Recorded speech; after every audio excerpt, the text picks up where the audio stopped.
a few things. If your team can keep sharing as they go on, like you have been sharing.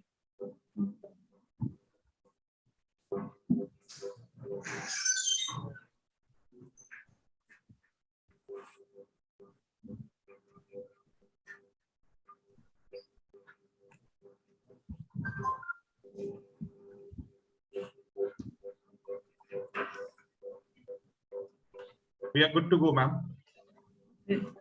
So, good afternoon to everybody. I welcome you all again to this webinar series, which we are organizing as a part of the Azadi Ka Mahotsav. You know, this is celebrating 75 years of India's independence, and there's a series of webinars which Skill Council is hosting for in various sectors in which we are working. Recently, we have also introduced, in addition to wastewater, in addition to waste, renewable energy, sustainability, we are focusing on hydrogen, pollution control, and you will hear many lectures on those areas also. So today we have a very interesting and a very motivating topic on which we are going to talk, that is the biomass. Biomass, you have been hearing, it's an excellent source for renewable energy source, and it can address all the climate change issues because it is already almost nearly carbon neutral. So this is projected as this is a primary renewable energy resource, and it can meet our needs for a sustainable future, a renewable energy future. But then using biomass is not easy. We have a host of challenges. We have a host of problems. In fact, I can share with you that right from the day I was in the ministry, we have been trying to do so many projects on biomass, using biomass as a renewable energy source. In fact, we did some pilots where we did the entire village should be energized through biomass. But then there were issues, and I think those issues have improved. The problems, or they have been reduced. But some of them still say we have still problems of storage. We have still problems of availability. There is the regional and seasonal availability. There is a problem of transportation. Then technological issues are, whereas as we proceed forward with making better and better use of biomass, through lignocellulosic routes, like it's said that, in fact, there's a US report that lignocellulosic material, biomass, can produce liquid fuels, which can address all the problems which we are facing. But then there are challenges, and these challenges they need to be addressed. They need to be taken up, and some sort of regulation, some sort of policy initiatives are also required. We cannot say that there has been no work or there have been no initiatives. Government of India has been very proactive. In fact, you will share with me, or you will join me in saying that the programs, the Satat program, the Govardhan program, then we have the waste to energy program, and of course the biofuel policy. And we are projecting towards E20, the 20% of ethanol blending with petrol. So that is what is the target. I am coming across such large infrastructure projects all over the country for managing our waste. So I feel that we are going ahead, but then we should know more, and we should also improve more. The technological innovations should come, and we should see that how we can address all these issues, and then we can make this more sustainable and more usable. In Skill Council also, we have done a lot of work. This has been a priority sector, managing the biomass in terms of rural waste, in terms of urban waste, and then we have done skill gap studies, identified job roles. The biomass supply chain has been one vulnerable area where we thought we should address the problems, and we came up with job roles which have really, we have taken up these job roles. We have prepared training modules, but I'm sorry to share that we could not do so many trainings as we could do, because mainly the pandemic is also there, and we want to connect with the ground workers. But then we have not been able to do much for the aggregators in the animal residue, in the agro residue. We would like to do more. Then, of course, urban waste has been something which has been a challenge, and there we have done a lot of trainings.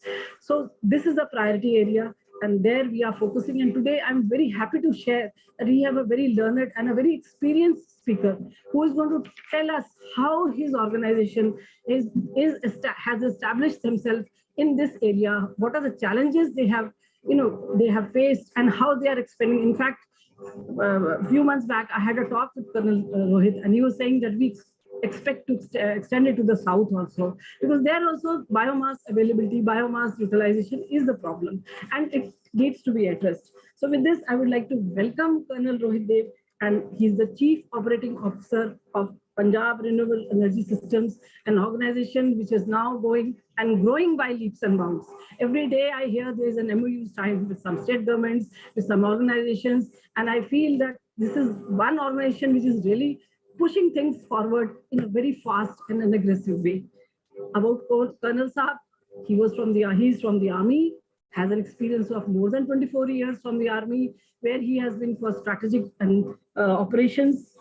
Of course, army has got its own way of functioning. I also know, being a service officer's wife, and I feel that the learning and the experience and the discipline which a person learns in the army, he has carried it forward to this organization. He has done his master's in operational art and strategy thinking. He is a product of NDA, and of course his certification in so many sectors needs to be, in so many sectors, in terms of audit, in terms of environment, health and safety, statutory compliances. They really must be the drivers which have been pushing him forward to take this activity forward. I would also like to share that he was awarded the National Award for Under 50 Business and Corporate Leader 2021. He has also been awarded the Indian Achievers Award 2021 for business leadership in recognition of his outstanding professional achievement and contribution in nation building. He's a speaker with many panels. He's an author. He's a narrator. And I think I will be exhausted, but there will be more and more which I can tell about Colonel Rohit Dev. So today, sir, we're going to hear you. We want to hear your experiences, and we want to know, and we request you to share with us what are the challenges, how we can take the sector forward, and also how the Skill Council can, really move forward with you for the creating some jobs, creating employment, and of course creating, some revolution in the skill. Thank you very much, and once again I invite you for this to take the screen and please enlighten us with your talk. Thank you very much. Thank you very much, Jai Hind, everybody. Thank you, Dr. Praveen Dhamija ji. I will just request to share my screen.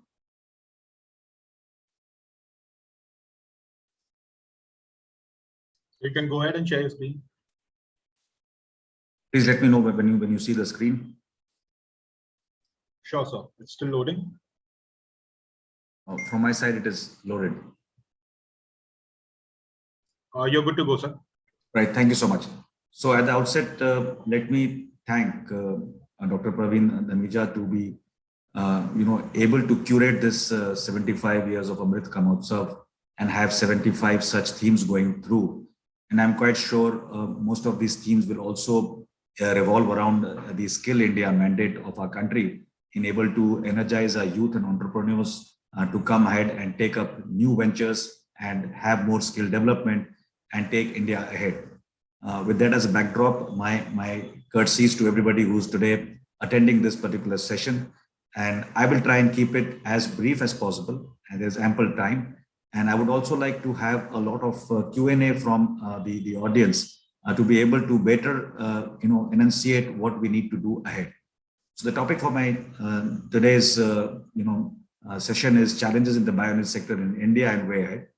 Before I typically go to that particular theme, I would be faltering if I don't give you the landscape, how the global sector is emerging and how the Indian sector is looking, and where we need to go and how we need to go. In between all this, I will give you a snapshot in a very fast track mode of what Presspell does, so that you understand how a journey of a bioenergy company in the biomass space has taken place over the last 1 decade. Without much ado, so let me go through the global scan. If you see this particular slide, from whenever it was curated in 2018 to projections till 2050, there is a vast and quantum increase. If you see the left side of the renewables, and all kinds of renewables, whether it's offshore wind, it is wind, tidal, small hydro, it is to do with solar or biomass space. So all of them as a package are going to lead the transition, if I may say, in the world in terms of energy. And similarly, if you see on the right side of the scale, the quantum of growth of the renewables is much more. And I will take down a few numbers here. 4 to 5% times of growth, 4x or 5x is the growth, which you are seeing in sectors of renewables other than biomass today. Because if we don't have that path and the narrative, we will be faltering and falling short of our net zero commitment of 2070. I'll come to that a little later. Going ahead, if I just bracket it in terms of the other renewables and bioenergy, again, you will witness and see the projections are there. But in specifically the bioenergy sector, you find that the growth is not as per the escalation you would like to achieve. Let me bring 2 points here. First is about coal. Coal, if you ask me, besides the thermal application and large industry application, is going to be the fuel of the past. Because 3 years back, I was in a seminar, international seminar, my first one as a corporate person, and I told that coal is going to go upwards, and there's going to be a problem in the energy needs in the next 3 to 4 years. It has happened in that time frame, and it's just a correlation of the forward pricing of coal, which one thought may go a little awry because of energy needs, because of the influence of various countries in the shipping industry, and things to that effect. But if you see the bioenergy part, and why I am insisting and why I'm happy that Dr. Praveen is also constantly on this topic in many forums I've seen her myself leading the charge for the bioenergy sector, is because in this sector, not only you look after the environment, that you don't let it burn as a stubble, not only you don't look at the good health of the people and citizens, it's a huge energy transition, financial game changer of the future. It is something whose idea came, vanished, didn't take off in the period of 2013-14, when a lot of people set up wrong projects based on biomass at wrong places where biomass studies were not done. And then finally they went back to the banks and the government and the agencies and took a NPA route, and things didn't progress. Also in the bargain, getting a bad name for the industry in terms of biomass. But today, if you see the future of biofuels, 2G ethanol, CBG, sustainable aviation fuel, even a technology of green hydrogen through biomass, sky is the limit. India today does not even do 0.5% of the surplus biomass available in the country in terms of an energy conversion. And that is why it is a very, very important field. If I go ahead and just summarize this in 3 parts, fossil fuel dependency today has to go down. India cannot afford. Even in geopolitical realm, we have to choose partners and destroy our friendships. Primarily, not destroy them is because we need our energy to flow in the way we want it. You see this current Ukraine crisis. We were in the UN as an abstention for that motion against Russia. And the reason being, besides all the other hardware of military and whatever we do with them, cultural connect and the ancient connect with them as well, the energy need is a focus where India's energy security is prime. So everything we think today in terms of energy, in terms of geopolitics, both get joined by this fuel dependency on fossil fuels. We don't want the cost of exchequer to rise. We certainly want the cost of exchequer to go down. Modern renewables, like I initiated those names of renewables, are very, very important. Innovations, research and development, and money infusion are 3 critical areas which need to spruce up to a degree that the modern renewables are made to rise. So we have to be very understanding of this fact. And last but not the least is the biofuel segment in our country, whether Shri Nitin Gadkari ji wants flex engines to come, and also there should be some kind of a G2G connect with Brazil to get technology, whatever be on the background or the foreground. Biofuels certainly needs a push. Satat scheme, 5,000 LOIs. We haven't reached the full mandate. We haven't had many number of biogas plants in our country today. So I think that is the way the future is going, and renewables, biofuels, low dependency on fossil fuel is the way forward. If you see this matrix, this came to me on my Twitter DM from a company called Climate.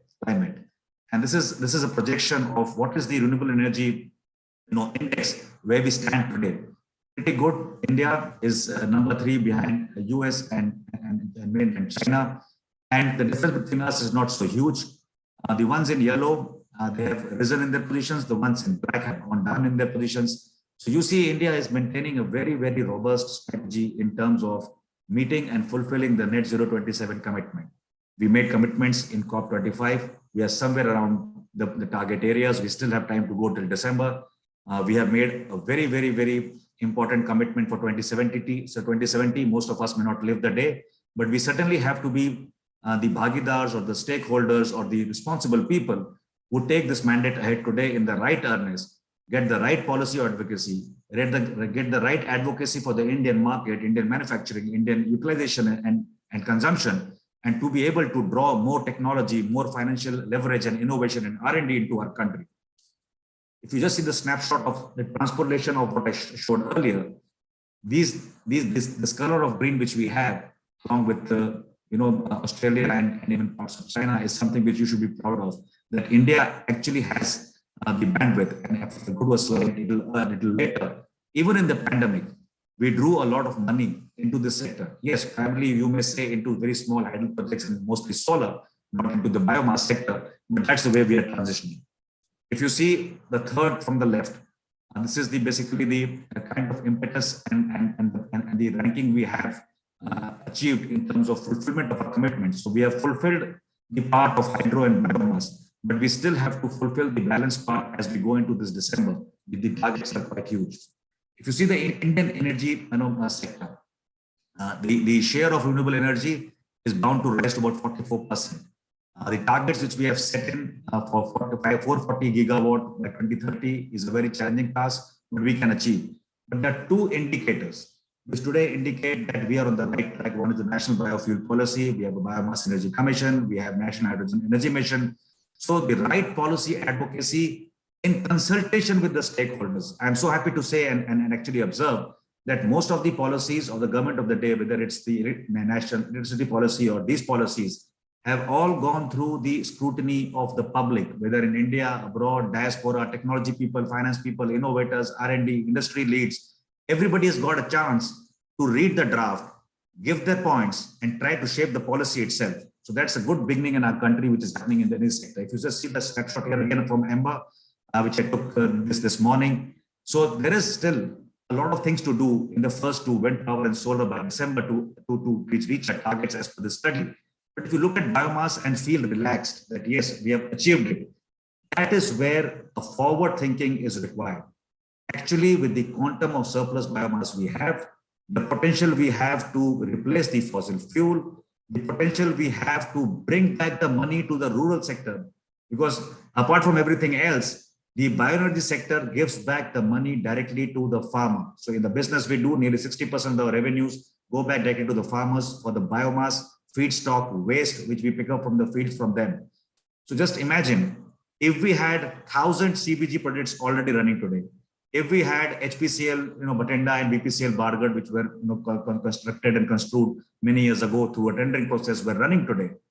Imagine the Philip, this entire third bullet on the right graph of the biomass-based energy would have been actually much more, and you would have been surplus, not deficient of your targets. You would have added. Likewise, there is one more facet of bioenergy which we do today is basically thermal, is basically heat. We give steam as a utility to a lot of people. So we burn the biomass in lieu of the fossil fuel in boilers. We produce steam, and as utility, we give it to our clients. This particular angle is not captured currently in the renewable energy segment, which can actually show this graph on the right to go a little more. And when you see on the left, whatever be the target of various states, these darker states are the states and which need to grow and do more. There are typically 5 major states like Maharashtra and others who are taking the mantle of growing the RE and mostly in the non-biomass sector as well. If I go further and we see what is the kind of growth needed, if you see the solar part and the wind part, nearly a 4x or 5x growth.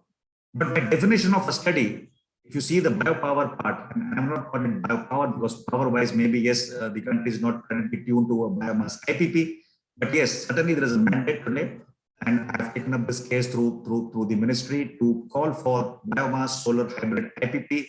Let's see if it sees the light of the day, and if we can rejig the entire targets for the biomass power part. But if you look at the right part from the bioenergy part, I think that is a potential which we even don't talk about currently. We are not even mandating in our inter-ministerial coordination to understand which biofuel, which ministry will handle, how will it go, how will it shape up at the rural segment, how will the supply chains be curated, how will the logistics come up. I think we need to do a lot of homework there in the sector as well. Energy consumption of India, no brainer. With the population, two things will rise: the energy consumption and the aspirations. And both are important, because energy by normal roti kapda makan mandate will rise.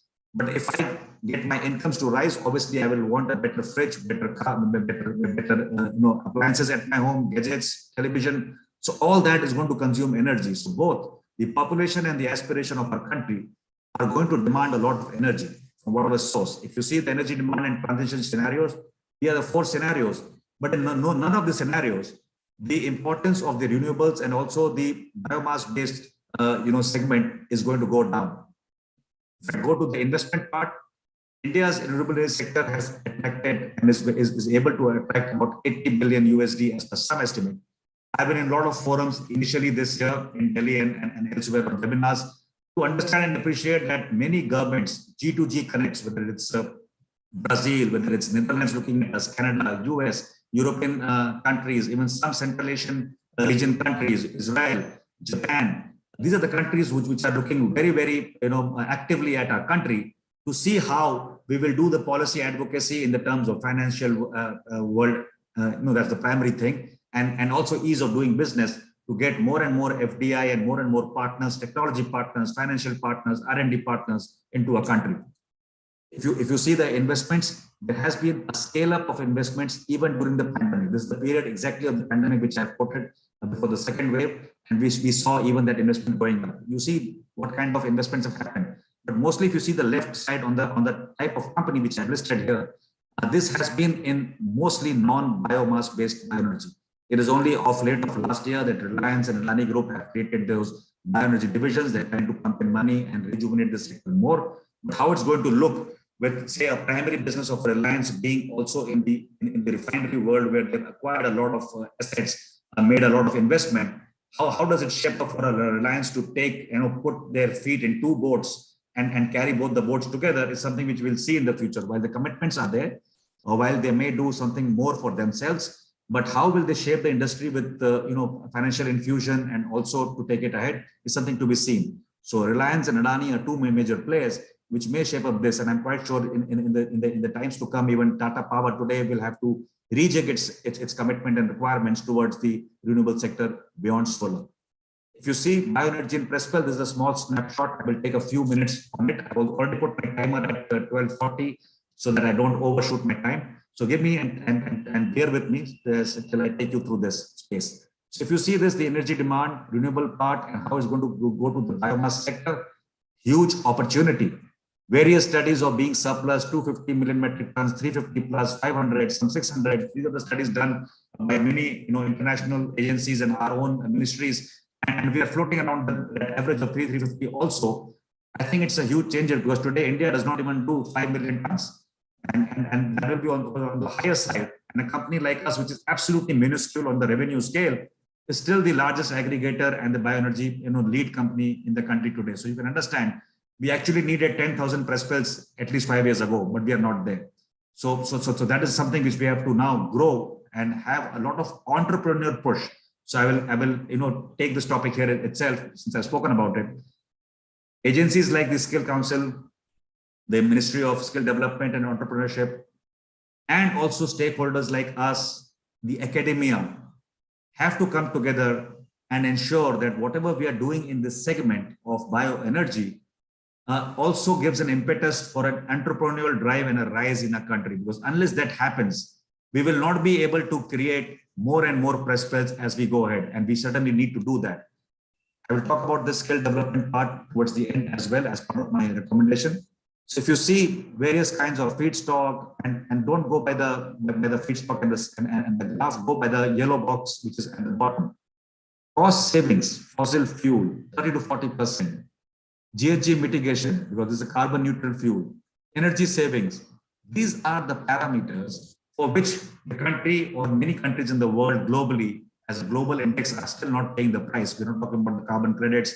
We're not talking about anything else. How should a World Bank or a DFC or any other agency globally, the Japanese JICA or anybody in between, should support such social impact heavy industries like what we are working in, which is bioenergy sector from biomass and the rural sector. So I think there has to be a radical mind change. You got a corpus, you want to infuse $1 trillion into this economy worldwide, $10 trillion, whatever you want to do. Of that 10%, if it's going to come to India in the next year or next 5 years, then we need to decide. Everything need not be given at 8%, 10%. The problem is the credit ratings of all these companies like ourselves and everybody else is also a question mark at times, because you will never reach a AAA or a AA so soon in this entire segment. And if you can't reach there, and if your risk is taken as a clause by these banking institutions to give you the money at a higher rate, how will you drive the entrepreneurship? How will you drive the R&D, the technology influx, the skill development, the business itself? So these are certain things which institutions like yourselves have to finally knock at the door of the PMO and tell him actually that you need to give this industry something at a 5% or a 4%, right? I'm not competing with coal, because coal I think is out of business today. But 3 years back, we were competing with coal when we wanted this soft loan to come to the sector. Imagine a farmer at 4%, 5% CAT value. If he can do half of the value chain, which I am doing today by infusing my money himself, they will earn more. They'll be more self-reliant. The manufacturing in our country will increase because the farmers want those machines, we want those machines, and many people want those machines. So I think it's all interconnected. As we go on, we'll discuss more. Kind of feedstock, total residue available in country, various kinds of parameters tested in various reports, but huge amount. Look at the diversity of cultivation in a country from north to south, east to west, the amount of crops, and each waste has got some utility, because each waste when burned gives you a gross traffic value of something between as low as maybe 2,200 to about 4,000, 5,000 GCV, depends on what crop you're looking at. Users of biomass are increasing. I've only listed, please take your mind to this slide, just read through it. And this is just the beginning of what biomass will be able to do. Today, the last point you may find it amusing. Marks and Spencer, the US-based or whichever the British-based company, which is retailing in India as well, shoes and garments are being made out of this. Particle boards. We at Prespel do not take charts of the last 3 ourselves. We don't do utensils, shoes, garments, particles, or even furniture. What we say is a young entrepreneur should be able to come up, establish a 20 lakhs, 50 lakhs plant, gets his own skill sets, ingrained there, go to the bank with our support to say we will support that company with full intake of the biomass, and then build up the story of entrepreneurship and the Indian story to grow. So Prespel per se is looking at the bigger arenas for giving biomass and earning money. But Prespel is certainly wanting today, because we all are military officers. If you know my company, if you go on my website, I'll show it towards the end. We all are military officers. We understand where the company needs to shape. So we are not here for our personal profits or only the company profit or only our investors. We are here to give an outlook of how the entrepreneurial drive must drive bioenergy for tomorrow. Let's go ahead about my company in a nutshell. We started off in 2011 with incorporation. We've gone through 3 series of funding. We have 2, and if you look at the bottom left, the one in the orange are our financial investors. The one in the yellow background are our strategic partners. So imagine a company in a crude term, which is a grass collecting company, which is one of the biggest and the better ones in the corporate structure in India today, as Prespel, is invested by a Shell and Mitsui. And why is that? Because these 2 companies, 2 years back, 3 years back, 4 years back, whenever they started with the due diligence for Prespel, saw an opportunity to come to this country to make CBG, ethanol, and maybe aviation fuel, maybe even green hydrogen in the future from the biomass here. And for that, they picked up one of the companies, which is Prespel, to grow in stature and scale for the biomass supply chain. That is foresight. That is where the policy advocacy in financial terms, in terms of ease of doing business, FDI, infusion, we have all been waiting for it to happen, to lead it and to get led. And that's the bane of our entrepreneurial mind, actually. And I'm quite happy. My colleague and my friend for 31 years, Colonel Monish, who is the promoter and the CMD of this company today, he started this company 10 years back because he, with his uncle, when he was running as a manager, his uncle's power plant based on rice straw, when they imported the balers from Japan, realized the future. And the future was always in the biomass supply chain. We as a company to survive have done a lot of things in the boiler segment and other segments to survive. But the future for our company as well is biomass supply chain. If you look at this map, our presence today, it has probably got refined by a few numbers on our website. If you see the kind of feedstock we are dealing with today as a company, and more than this, there's only a few of them listed here. If you see our model is primarily based on how to energize the rural sector, create awareness, create logistic and storage and warehousing avenues, and then go and do the aggregation ourselves. In certain geographies like Punjab, because we have been there for the last 10 years, it now happens automatically by the farmer and comes to us. Similarly, the last part is the distribution.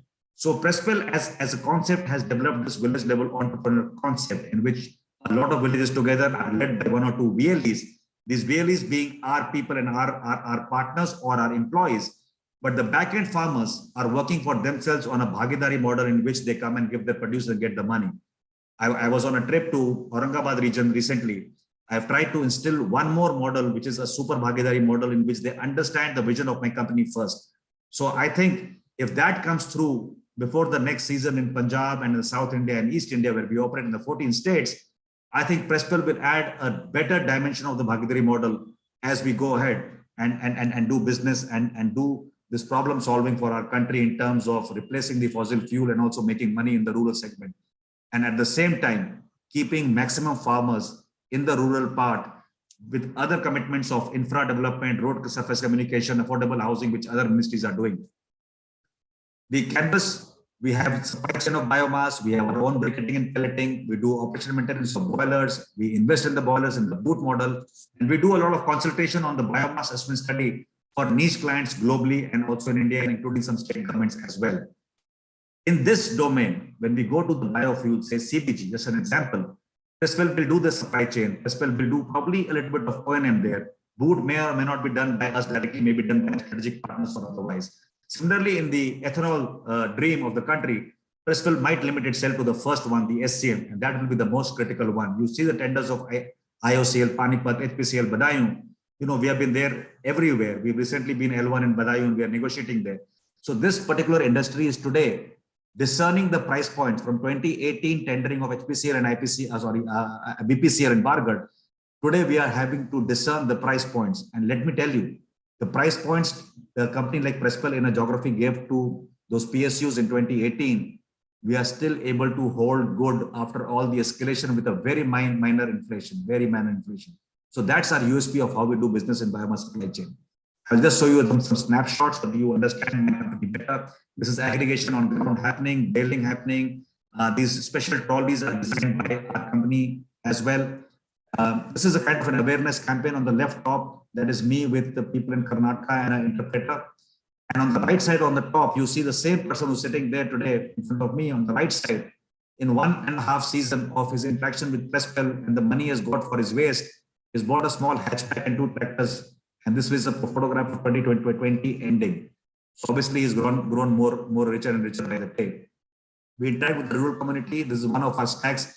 These are not pictures from the Google Earth or Google Shot or any other kind of agency. These are our own pictures, our own depots. The ones below are the plants where this biomass is going as a storage to the plant to be burnt in the boiler. This is the Sun Pharma plant in Konsa. This is the kind of equipment which we buy ourselves, and we make sure biomass comes to us in bullock carts, in tractors, in trolleys, on camel carts, in trucks. They come in every form. This is the first paddy straw-based 100 TPT briquette plant of the country, inaugurated in December 2020. It is running very smoothly. We have transitioned, also make some pellets here, and we are continuously experimenting in this sector to drive more and more benefits of manufacturing. This is typically how a briquetting plant looks, the various elements of production and control. This is how it is stored in bags at places, without bags in places as per the plant's requirement. This is a typical feeding system which is there in PepsiCo Channo. This is, see on the right, it's such an industry that we can't have very rich warehousing with earth-proof, climate-proof kind of an environment. So this is a rudimentary, you just to ensure that the flooding of the rainwater does not affect your produce or your finished goods. You raise the earth by the earth only, or the biomass mixed earth, and then you have to do some kind of a warehousing like this. We are typically very inclined to EHS norms. So any skill set which you saw our purpose, somebody who can run a raker, cutter, chipper, baler, stover, whatever we have, somebody who can do an IoT on that and tap it on the internet, to see what is the efficiency of the functioning of those instruments. And like you saw how we were doing our business in terms of boiler running, in terms of briquetting plant. There is a tremendous amount of skill sets required in the rural segment there. Because I can't make somebody, read in Delhi and is inclined to a job to work with the KPMG and I tell him to go to a rural area called Karjan in Gujarat. It won't happen. Similarly, for EHS training, there is a huge scope for training in this segment. So these are the kind of trainings and demonstrations we do for our own employees on a regular basis. This is the end use of the biomass, whether you make green fertilizer, whether you make bricks or something like that. And this is another avenue for skill development, entrepreneurship. So you take my ash, you make your bricks, you sell in the market, you get rich. The country also evolves around utilizing of this green ash or green bricks into construction business or in terms of agriculture.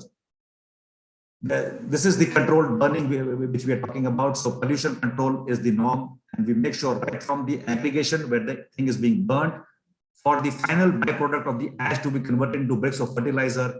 Prespel is doing the whole thing, and this year onwards, we will try and create our own brick making and fertilizer kind of a joint venture with some partners, so that we do the whole value system from farm to the factory and beyond till the grave of that particular, biomass byproduct. This is the boot project, just a snapshot, went under the COD on 20th March 2020. 4 days after that, we had the lockdown announced by the Honorable Prime Minister. That day till now, fortunately or unfortunately, this particular plant working on raw biomass, and I'm emphasizing because raw biomass, the radius of operation is limited. You can't make a brick at 200 kilometers away and supply. So it's a challenge. The plant has not been stopped for a second due to lack of biomass, and that despite 2 flash floods in July 2020 itself in the same plant of Sun Pharma in Ropa. These are the plus points and some kind of a snapshot of this plant. We are trying to automate as well. You see the kind of energy savings which we accrue in this plant. The money is something which probably Sun Pharma is loving, because had they not been loving, they wouldn't have told us recently to go ahead and engage in the same plant and one more plant for an additional boiler each on the boot model similarly. So I think it's a huge cost saving today to anybody who's transitioning from petcoke, furnace oil, diesel or such like fuels into the biomass based fuels for running their boilers, especially the lower segment starting at 0.5 TPH going up to 30 to 80 TPH boilers will run very beautifully, because the availability factor of the biomass remains an issue. So you can't go to a 300 tons kind of a TPH boiler right now. And also the challenge of the power sector is that their technology does not support full utilization of biomass today, but maybe in the future, biomass IPPs or biomass solar hybrid IPPs will take that on. This is the kind of income and the jobs per day created in the straw segment where we are dealing with candy straw, nearly 2,500 USD, and this data is also 2 years old. So we have not mapped this again. We will do it probably as an exercise every 2 or 3 years we do it. And we'll see why by next year, what is the kind of money infusion going into the farmers' hands. Key impacts, just read please, huge social impacts, huge sustainable development goal impacts. We have been awarded by the UN as well in 2020. We are the only company in this sector which has signed an energy compact with the UN as well. These are the other benefits in social and financial terms. And the challenges remain. And these are the challenges on the parameters I have listed on this view foil. You can read this. I've described much of it. The harvest season in the north, 1, paddy straw, 2 to 2 months or less harvest, aggregate. If some FTCL requires 2.5 lakh tons, store it, warehouse, insurance, every problem comes around at a cost. Go to South India, maybe 2 cycles, a little easier. Maybe go to East India, 3 cycles, a lot more easier. But for the banking system to understand this business has been a challenge through and through. Although we have a credit line from DFC US, a 10 million USD there, and with nearly 50% divided for project and 50% for supply chain, and nearly 1 million USD balance of that as an exchange reserve, we still have a challenge with the Indian banks and the Indian system to understand this. And that is where, while IREDA has sponsored and given us loans for each kind of supply chain, working capital term loan, or even projects, the other banking systems are not too overhauled. And that is where a government intervention is most critical. GST based, to lower the GST, lower the cost of borrowing to about 5.64% is something what we are looking at, which I'll just cover in my intervention requirement as well. This is the main problem. Quality of biomass, storage, warehousing, a huge challenge. Unannounced rain, maybe a flood, maybe continuous sporadic rains, rain in the southern part like Goa or Karnataka, which extends itself. So these are the huge challenges for operating costs and otherwise. CapEx investment, whether we do it in machines, whether we buy land or lease land, whether we have in the future, agricultural parks coming in the country in various states, depending on the geography of the industrial areas and the biomass availability, is something we have to look at. And unfortunately, we are looking at it in bits and pieces, ministry by ministry, but the inter-ministerial coordination, central government policy advocacy being taken up actively and proactively by the state is a challenge, because not all states are doing what we need to do for the future. Next 3 slides, I will just go and just talk about a few important things. You please read, because you all are very learned, you will understand what I'm meaning here. But primarily, while the bioenergy mission has come through with a lot of effort from our side to push it for the last 3.5 years, I think time has come to look at the financial modeling of the sector very well. We want FDI, we want innovation and drive, we want manufacturing to come to the country, we want a lot of R&D to happen, we need a lot of skill development to happen in the sector. We need a lot of support from the state government to give land on long-term lease for the projects to come. We want sustainability of the project to come, and everything finally is related to the input of the biomass. How do we secure in the Bhagidari model, triple P model, public-private partnership, we have heard ad nauseum through our lifetimes. The 4th P, which is the most important, which I keep talking about, is the people, the farmer. You have to get the skin of the game of the farmer in this game. In a very layman terms, if I'm giving him 1 rupee for the waste and going to produce ethanol, which I'm selling at a premium and making a lot of money, if I'm able to plow back, say, a half a rupee or 25 paise or a 1 rupee more back to the farmer after the sales, then you are making sure that the farmer is also waiting for your process to complete for his money to come as a second tranche. And that is the way to rejuvenate the entire system, with the farmer also being a very practical and a key stakeholder in this entire value chain. Working capital, loans, how do you take loans? We are a ESCO company, energy saving company as well. So we need to do more of this. How to get out the credit rating part from industries like ours. For the moment, give it a moratorium, put more and more money, see it grow. Have a proper biomass assessment study conducted by reliable agencies which can put price points and live on LD clauses like Prespel. You can grow more like Prespel, but Prespel is one of the companies which does it globally for global giants. But unfortunately, we are not doing it within. We are not creating these studies within states. We are not earmarking command areas. We are not looking at this to grow and come as a huge bomb on us tomorrow morning. Because CORSIA norms in the aviation sector, we have to adhere to. No city like Delhi or a big city like Delhi, Mumbai or otherwise have got biomass around them. If a technology is going to come on biomass, the manufacturing of that fuel is sometimes some distance away. To move and cascade logistic cost and then getting profitability out of it is a question mark. But yes, tier 3 cities for airports which the government wants to make that airport, make sure around that the command area of biomass, you have only that industry, and otherwise the entire segment is non-industrial. It has never been able to convert from agricultural to industrial, because if you do that, then like everything happens, the agricultural sector diminishes, the plantation diminishes, the crops diminish, the residue diminishes, and your industry on the biomass will not survive the day. So this is something which we need to focus as a country to make these command areas and make them absolutely agricultural for posterity, for these projects to be sustainable and the energy transition to be complete. Special schemes are required. I mentioned about the solar biomass hybrid. GST is one more thing, like I listed here, we need to be very sure. From farm to factory, till you produce a product which is going to be sold, till it is made, if the GST can be nil, you can actually, kill the fossil fuel infusion into the sector. And that's the way to look at it. Pelleting, steam, heating, cooling, you can do so much from this, particular commodity. I remember 3 years back when me and Monish were sitting and we understood that this particular sector does not even get recognized as renewable, because everything which is Bijli in our country is renewable. It has taken us time beyond the election of 2019 to get that done from the government of the day. Very well done. The industry is moving ahead. Similarly, this concept of a soft loan, it also is a brainchild of me and Monish sitting in Mumbai talking about the bullet train that time in 2018. And I asked him a very naive question while I was still in the military, that if Japan can give the loan at 1%, why can't we get 1% loan for this sector for the farmers and us? And he laughed. And then we wrote a paper and we pushed the paper, and today probably it's reached some stage of conclusion. I hope it sees the light of the day. I hope this sector gets energized by that soft loan philosophy. Even beyond that, you look at the capex for supply chain. Nobody or today in the banking system is very, very helpful or forthcoming to support this. a 1 lakh, metric ton kind of a straw-based application 2 years back with the numbers there was costing about 3 million USD, 2021 crores, today it must be 25 crores. But nobody looks at it. And you're talking about ethanol projects with 2 lakh tons, CBG projects with 80,000, 40,000, depending on the 5 KLD or 10 KLD. We are still not there tuned as a financial system or a country to give that money to people. So it looks that it's still a distant dream by BGI to achieve. Look at NABARD, FCI, NAFED, huge godowns, warehousing. What stops the government and the PSU to make warehousing near the biomass sourcing for the farmers so that they don't burn? They put it there. People like us will pay for picking it up. We'll pay for the warehousing.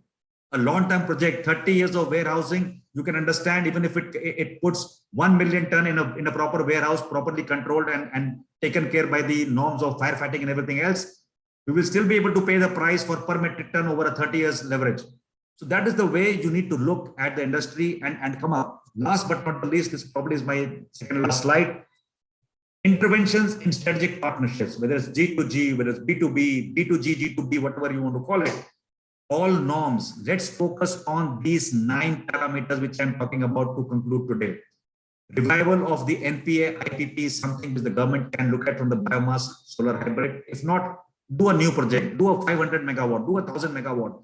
Let it get cancelled 15 times. Because when we started with the solar at 16 rupees to 12 rupees, we have come down to 2 rupees and we're looking at hydrogen now at 1 rupee. So transition will only happen when you put it on paper and take the tenders ahead. Technology players, financiers, people like ourselves who do the supply chain and other stakeholders will only keep doing the maths and Excel sheet over a period of time to get the right number in the future. Boilers, biogas projects, 2G ethanol projects, important. There are humongous global opportunities to connect. I mean, with a company like ours, when we deal with a company like Shell or a Mitsui, and the latter more so because they've got so many affiliates, there are so many opportunities in technology, in IoT, in AI, in governance angles, in terms of sourcing, in terms of agricultural equipment, agri-tech. The sky is the limit today to converge and to make India the hub for manufacturing of this particular commodity and everything which is to do with biomass. And tomorrow, if we are able to achieve in the next 5-10 years, then always remember that the African market is about 3 decades behind us. And everything we do today here, we can carry that as a model or a model to sell or to showcase or to take forward in Africa tomorrow. So a huge horizon. And 2 things remain paramount on the left side below is financing and logistics. Unless we optimize the right one, logistics, and unless we get the financing at a softer loan rate, I'm afraid we are still a few years from what we want to achieve. Yesterday, one was with the ambassador of Netherlands, where there were too many think tanks from the globe in terms of finance and otherwise. Not many were inclined today to see anything beyond a rating first. Not many were inclined today to see how we can make the money. And I quite like the idea of Shri Nitin Gadkari, which he pronounced publicly one of the months earlier this year, when he said the untapped money in our bank accounts of Indians, he will create bonds, the energy bonds, whatever he wants to create, to get it for infrastructure, which he wants to do for the highways and also for biofuel segment, because he's quite passionate there. So I think certain ideas like that are the future. This is a snapshot of what Prespel does.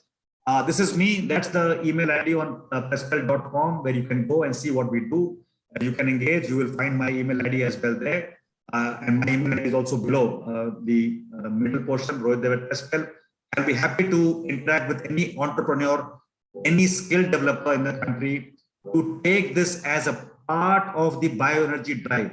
Skill development cannot lag behind. I'm so happy that Praveen Dhamija came to us last year. We couldn't afford to curate any model around it. My apologies, because it was too late in the day for my company to either look at it or invest that time. But certainly in-house, we have created a lot of training capability and skill development. And it will be good that now you have the curriculum and we have a little experience. There can be a certain kind of a synergy between SCGJ and Prespel as we go ahead. And in the bioenergy segment, per se, whether it's the biofuel segment or the briquetting segment or just a supply chain part, we can create the avenues for coordination, probably sign an MOU, probably do things ahead, and that's the way to go. I have nothing major to contribute right now in terms of my monologue. From my side, I'll be happy to take on more and more questions and ideas from you. which one can discuss with institutions like SCGJ and also with the ministries in Delhi. And I'll be very happy if you can contribute those ideas even on an email later, but happy to take on questions because I think we have some time left. So over to your team and the viewers today to take this ahead, please. From my side, it's good to go. Thank you, Doctor.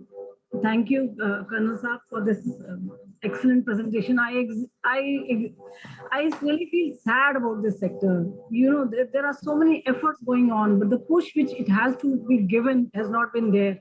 I was happy, if you remember, we met in Terry and I was told that IREDA has given a project for the biomass supply chain, because supply chain is something which needs to be addressed, which needs to be taken up. But still, I feel, finance, without proper, though your federation is doing a lot, I think there are a lot of interactions with other companies, other, stakeholders. Yesterday, I was in a roadshow on solar. The amount of extent of, participation from the European Union and from the other countries with their counterparts in India. So that's why I feel this sector has got a push. I pray that biomass also could get that push and we could really push it forward and we could take it forward the way you are taking it forward. Regarding the skill development, what you had said, I am very happy that we can now take it forward. I remember asking you, requesting you to put in some targets so that we can do some skilling for the aggregators. And we would be very happy to have an MOU with you. And we could take this. We are now we are doing some offline training, online trainings also. And we are doing some, in Synergy also, we are doing trainings. So we can share our curriculum you already have. We can and merge the way or synergize our curriculums and see how we can train trainings. Right. I had seen a hand by, I think Mr. Koteshwar Rao wanted to ask a question. Sure, please. Can you just unmute him?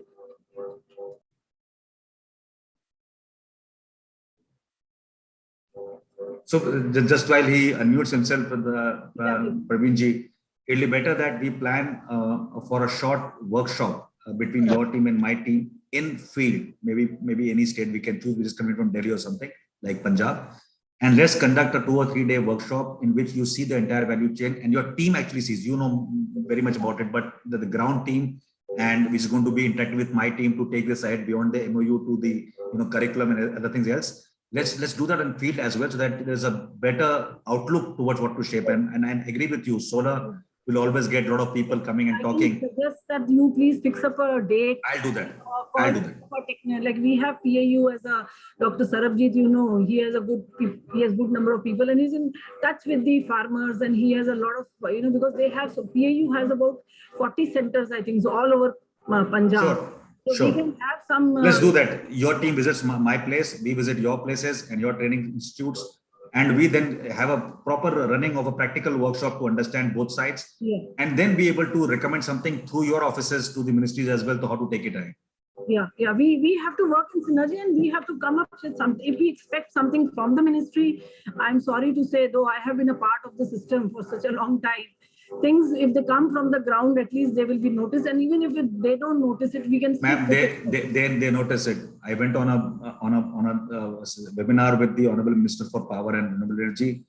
I gave 2 points. Both were contested by their CMDs of the PSUs. But in 10 days, both came as policy in a letter as a notification. So that way, I don't think so any logic is defied. But yes, the challenge remains because you see, who's promoting this sector? You, me, and few like us. Yes. Right? And what's the future? If India does not have a biofuel transition, you leave aside the 2070 net zero dream. If you don't have the biofuel transition, we are in thick soup in terms of the fossil fuel requirement being abated. It won't happen. So maybe the time is, in their mind, it will take 2 more years, 4 more years, but it has to. It has to be a mode of transition. So I think it's still not unmuted. So I think that if you can type his question, because I still see him is not unmuted, Mr. Rao. I think Sarvesh also wants to ask one question. Please. Yes, ma'am. Thank you, ma'am. Thank you for giving me opportunity to speak. So I have one query only on the supply chain part. Like in most of the before like you already represented one of the CII committee in supply chain. So we submitted our submission for the farmer portal. So farmers portal is managed by the Ministry of Agriculture, where all the post-harvest material availability and the pricing are available. We can see the state-wise, district-wise. So why we can't make our submission for the agri residue based availability and pricing for Yes. on that So portal? I did pitch for this. So there are few agencies that are running some kind of platform where you can exchange the biomass and at a sale point or price point. But taking this session to any government of the day is a little problematic, because you see there is MSP for the grains, but what is that? That is a minimum amount. So at least somebody can give it away at a higher amount. In this case, you can't say the minimum amount for a parali, because if you say minimum amount is 1, and if the expectation in 2 years goes to 3 rupees, the entire project of 30 years is crashed. Because what you are doing is, the other one is a useful thing for consumption for which you're paying a minimum price. This is a waste. And no government can tap that waste to say the maximum price. The government can't say that any place you will only give it 1 rupee. So I did have a word with somebody, I can't take names, but this was the problem with this is the problem with any government of our nature. You can't fix the top price for any commodity, right? And especially dealing with farmers. So the industry has to discern. So experience wise, yes, we have experiences where we went to Punjab. There was burning, there was penalty imposed. So the farmer was giving 350 rupees to 500 rupees in both Haryana and Punjab to companies like ourselves to just take away 1 acre of waste. At that time, many people came in, built up their business models in which they did minus 350 or 500 from the business model because the farmer was paying them. We at Prespel never did that. We at minimum gave them still a rupee that time per kg. We never took his waste from him and with his money also. So that is the reason why we are surviving. That's the reason why at times when we talk casually to people in the industry, we say in certain geographies, we have reduced the rate in the last 3 years. There are mechanisms we are able to put the capex for the SCM, get the rates down because we are doing it ourselves 50%, 40%. The rates do come down. But this greed, which may come in say any community or a farming segment in anywhere in the country, is something which can't be ruled out. And that is why the MNCs are very, very wary of investing in the sector in India, because today they will give for 1 rupee and tomorrow they will do a dharna or something and say 5 rupees. The industry can't run. But no government can intervene. So the best practice is your engagement is something which you can propagate. Yes, companies like us are doing small scale mitigation by signing off agreements with the farmers and the VLEs.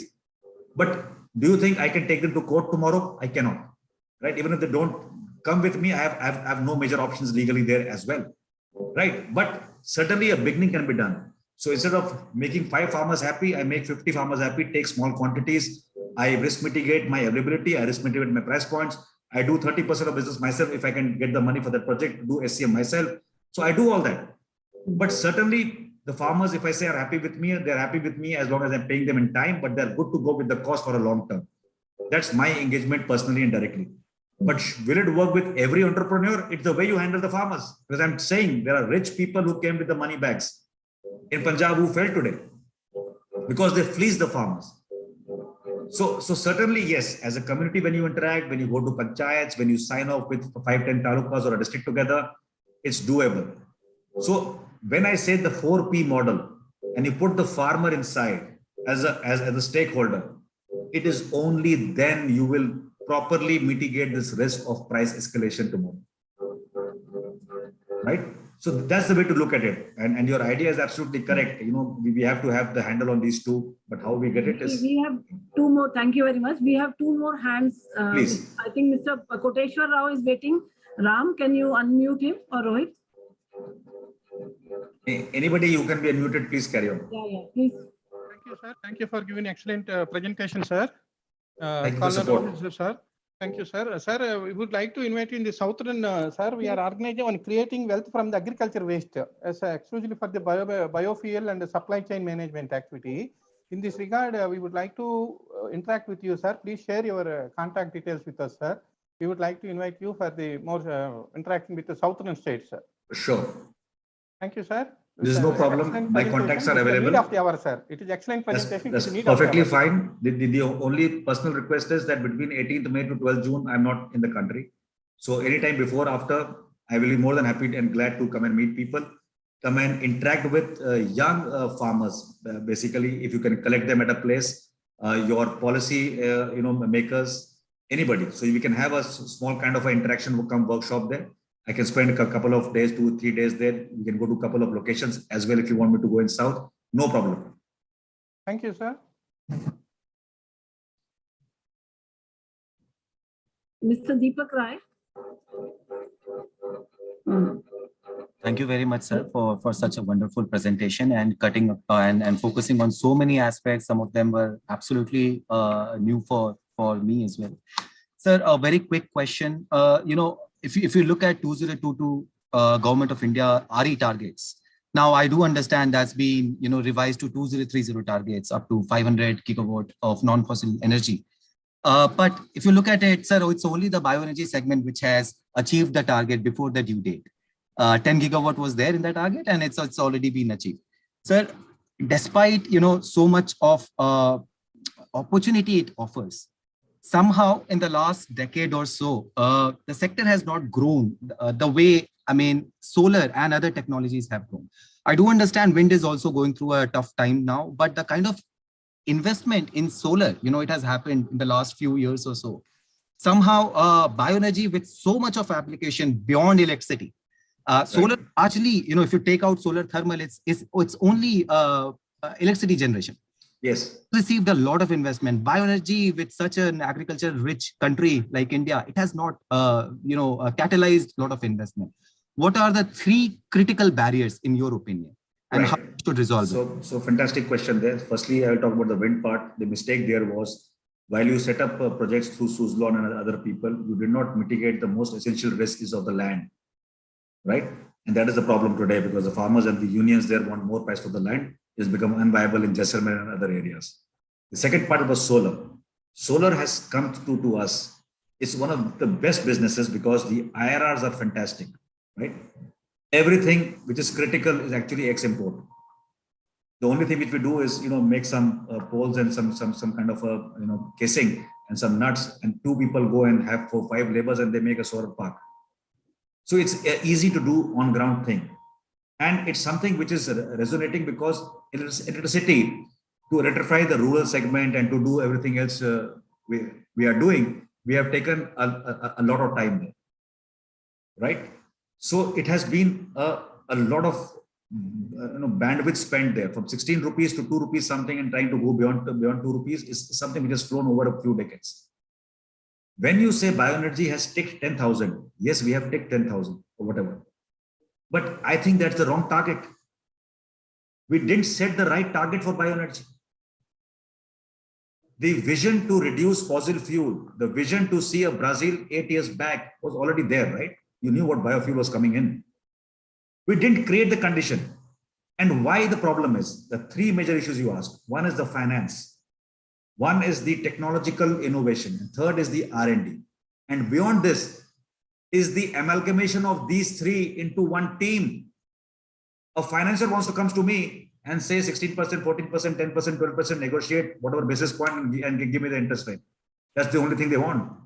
A technology player comes to me and says, buy my product. The third one will come to me in terms of anything else to do with land or otherwise, just for the money part. So imagine everybody who's interacting with me has got a markup of his cost already. And then these marked up costs come to my plate. I do my business and I add my profit is a super markup. And then I say, okay, 3 years back, Indonesian coal, this coal, that coal, competitive. My brochure today also shows coal as better. But in the next about 10 days, it will not be the better because coal is now gone down. See 2012 to 2014, inflated project costs, 80 crores, 100 crores, IPP. Where is the plant? The plant is somewhere from where biomass is 200 kilometers away. And then become NPA. And every nexus of that entrepreneur, or should I say the hoodwinker of the system, to the person who cleared it in the ministries, the person who were in government to approve it, are all culprits. Because at the nascent stage, you gave a subsidy, you withdrew the subsidy, you killed the industry. And today, in 2017, 18, 19, 20, when we are going to the bankers, there is a baggage. Biomass, IPP, NPS, all. Biomass so-and-so, not functioning, all. Somebody taken money in the formula of fleecing the farmer 3 years back, fallen. So the story speaks for itself. And the sad part is, this story, while it plays itself, there has been very few proponents beyond the industry in the ministry or the government who, even after understanding, I'm not saying there's a lack of understanding, have just kept mum, because all the coal business, and sorry for being now a little more frank, I will just make it in the passing because I don't want to cast any aspersions anyway. Coal industry, a cartel. Fossil fuel import, a cartel. Solar energy today is a cartel. Right? It's coming to at a good cost, good for my country. Very well done. But it's all getting, galvanized into a system which is not producing anything else. What more beyond the land lease point I'm giving to the farmer in a stilt-based kind of a solar energy drive or otherwise, consuming so much of land? Imagine if I just do this, that no agricultural sector where bioenergy projects are going to come will ever become commercial. Those highways, those elevated corridors which we are making in the quadrilateral triangle, they're coming with a purpose, right? It is going over a territory where flora and fauna is not going to be disturbed. That's the commitment our government is making today. Tomorrow, if somebody else comes to power and changes it and makes it commercial, then again, what's the difference between National Highway 8 today and that quadrilateral tomorrow? No difference. So I think policy-wise, understanding-wise, we know what's to be done. The time has come to walk the talk.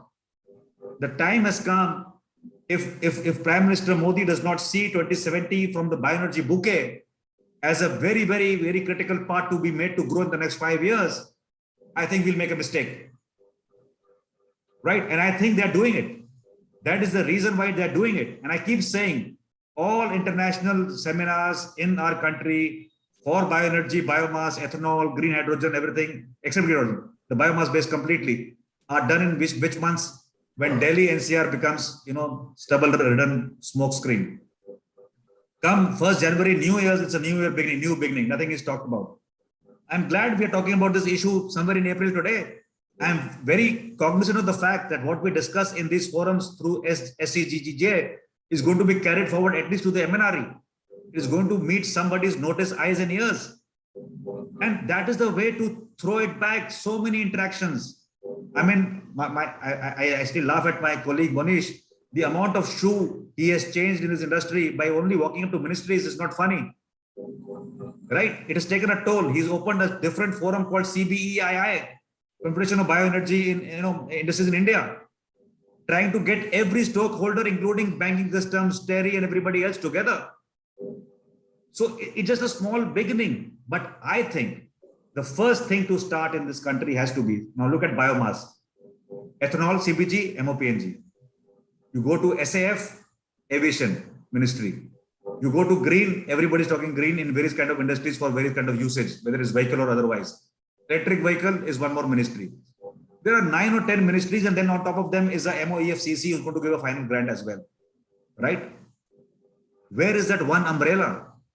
Niti Aayog or PMO or whichever led, there has to be an umbrella first. Yes, with great inputs from people, us and others, there is a National Biomass Energy Commission today. But how many stakeholders are there? Right? Are we going to make these committees of people who know, haven't done anything in the past, and are likely to sit pretty in the future? Because let me tell you the conflict of interest. The conflict of interest today in the country is that people who own the refineries have to sell that oil. People who own large-scale projects, scalable solar power, and the big giants there have to make that grow. And in all of that and more, we are looking at bioenergy. That is where the target is wrong. It is not that we are fulfilled. Giving steam from biomass to industry is my company and many more like us, like a Thermax or otherwise. Today, that particular thermal, whether we do steam, whether from the same boiler, back turbine, we do electricity, Whether from the same steam we do heating and cooling as a thermal application through VAM, generation, co-generation, tri-generation, all models are applicable, and a lot of MNCs and Indian players are changing. It's not mapped. It's not on the radar of the financial institutions.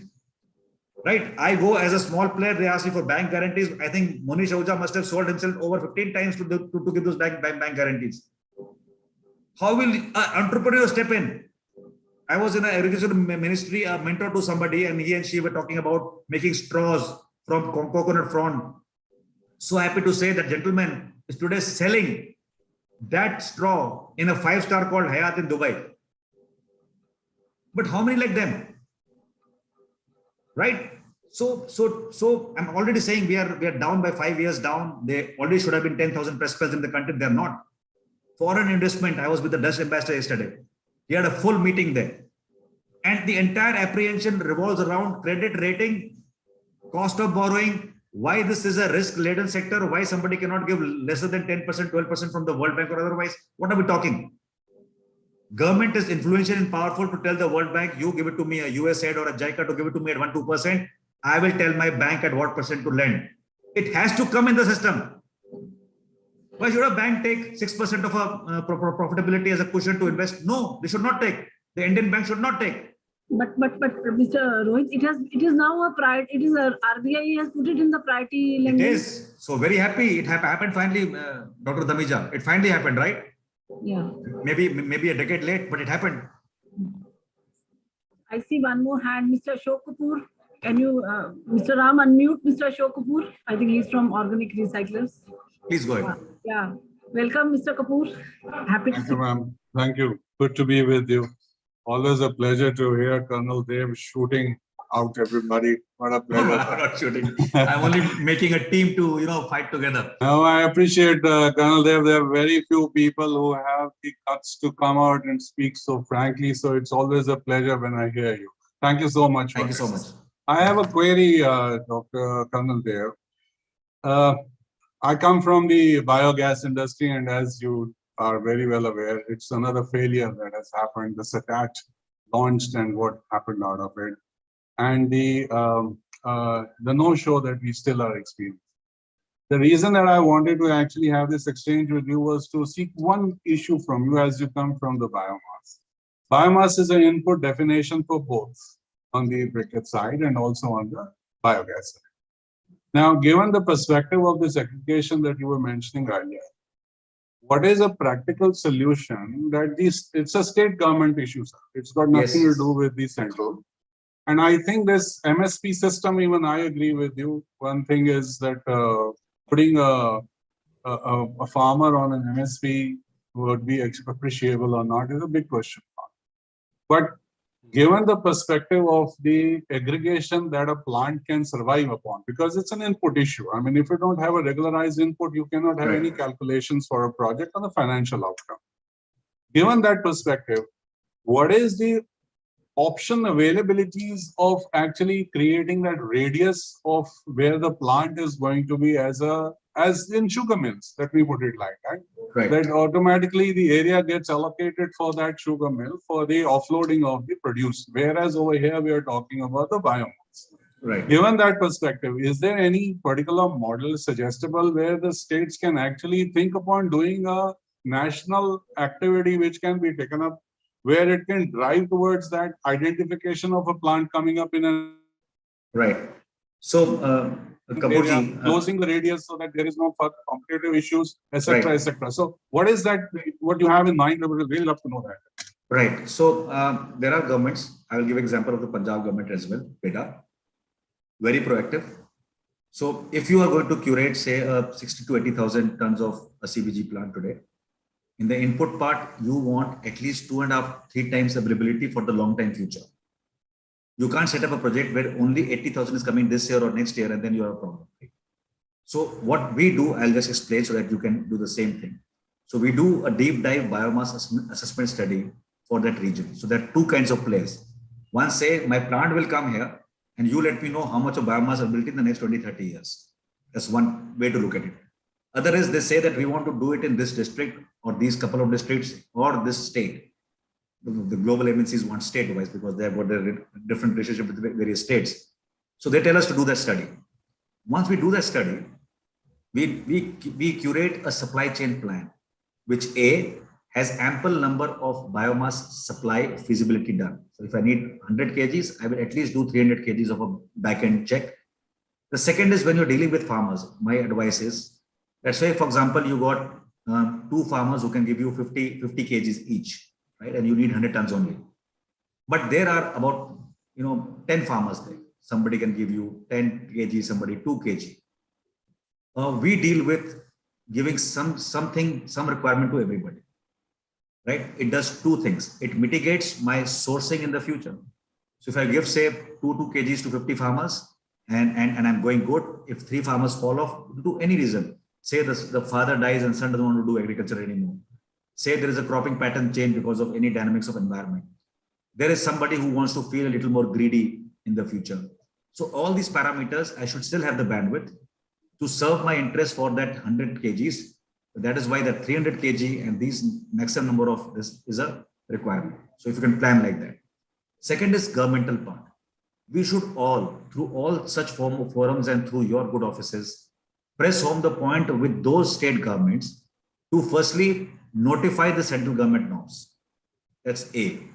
And put that carrot in front of the chief minister if required to say, or the chief secretary to take it forward to him or her, to say, let's do a pilot to showcase our state better. The language which people generally understand in the decision making or the political level of various states is only one. What's in for them? I'm not talking about what's in for them personally, I'm talking about the state. So you have to tell them the story of environment, health, and income for farmers. And when I talk to such people, I tell them at the end of the year, when I do business with you and say, if you are putting your money into a briquetting plant, I will give you a sheet of GHG emission, energy saving, employment generated, ABCD, health benefit, whatever, in terms of values, right? And you can take it to your chief minister or your prime minister and tell him or her that you're doing a great job. So this way, I'm trying to inculcate a feeling of ownership in these people who are the deciders of the policies first. Kannadev, I understand that. As far as the decision makers are concerned, the problem is related directly to the farmer and the farmer's commitment in some manner with us to actually ensure that I am available and I get that message to pick up the material when and if it is available, or he delivers it to the point. Now that linkage, I think, is the three models. Yeah, three models which Prespel has been following. When we were naive and we were early, we invested with the full machine and full manpower, and we aggregated and paid a price. That's model A. Model B, we created our VLEs, and the farmer got subsidy from the government to buy the machines in the post-harvest season. And then he also asked me that how much money will you give me for transportation to your storage yard. So some part we did, like we gave them the trolleys, we gave them the expertise, we gave them something else, and the balance they did. So a price point Y higher than the X they accrued. And last but not the least, today, say in Punjab, in most of the geography we operate, we do nothing. They understand everything, they get it to us. But in the third model or any other model, the caveat remains that how do I keep the points known to me always and I'm able to tell the farmer that this is not your price, is by putting 30 to 50% of capex and SCM myself. And that's the way I'm looking at all future projects. The greed part of any farmer or a group of farmers is something which you and me cannot take off right now. But my understanding is that the way we interact with farmers from the highest level in my company to the lowest level of a field officer is something unique and something which is continuing. And we keep this interaction alive at whatever cost firstly, but at a frequency when it is okay, because there are times when we are also faced with problems. We have invested too much in the project. We don't have money to pay right now in this coming month for the biomass. It happens to us as well. But hopefully and practically we don't lose all our suppliers. So you rule out the MSP completely? Right. So we go on a price point based on the radius. The farmers do get smart, because if there is a Chacha Bhatija in the radius of 5 and in the radius of 50, then he says, okay, I can't give you at 5. Then the Bhatija at 50 starts giving at the same rate, whereas the biomass is coming from the 5. These things can go wrong with you, right? But it doesn't affect me, because I based on the moisture and other parameters, a base value for a particular product whichever is the feedstock on a pan-India basis, and I try to control it if I can in a range. I necessarily don't want to target the farmer to give him the minimum rates. I actually want him to be comfortable in which my production is also compatible, and my sales points, I get some money out of it. No, but if the agriculture boards actually devise a methodology to give a satisfaction to all project developers, Yes. that as far as the input cost is on an MSP known, because that's my calculation. I agree, but it can't be imposed. So yes, you can educate a particular taluka or a district that, okay, this year paddy will be sold. If you get it from this range at 1 rupee, that range at 1.5 rupees, a very good thing to be done internally at the state government level or the district level. Whether it is led by the DC or it's led by somebody else, it's something they can decide. There are FPOs there which are interacting. So there's a lot of database flowing. This engagement can happen. And that's the future, Mr. Kapoor, if I may say, because if we don't do this mitigation, who's going to invest in Who's going to do it? Nobody's going to put the money. Fully support you on that. So I think that's why I wanted to bring it up for discussion for everybody to realize. Thank you for that. Thank you so much. Thank you. So I think we've taken a lot of your time, Colonel Rohit. We had a very healthy discussion and a very fruitful discussion, and also your presentation has really, given us more insights into the work and how biomass can be. You've been saying, all of us been saying biomass has to have a future, and I feel and I pray that it should have. Although prayers don't work, only finance works. We have to look for more money that is there. But I would really like to interact with you more on the skilling part, which is my current assignment. And as you have suggested, interact with you so that we can have our teams visit you at your site and see how you're doing it and how we can gel it with we have some e-learning systems also on agro-residue educators, and all those systems also in the time of COVID, we could not do much field activity. So we did these, and we would like to integrate these, and we would bring it to your notice and do more with you. So thank you once again for a very enlightening, and I tell you, I am very happy to listen to you. And of course, Mr. Kapoor, I think the entire spectrum of participants also was very good. Thank you once again. Thank you very much. Thank you very much. Yeah. Thank you, everyone. Thank you.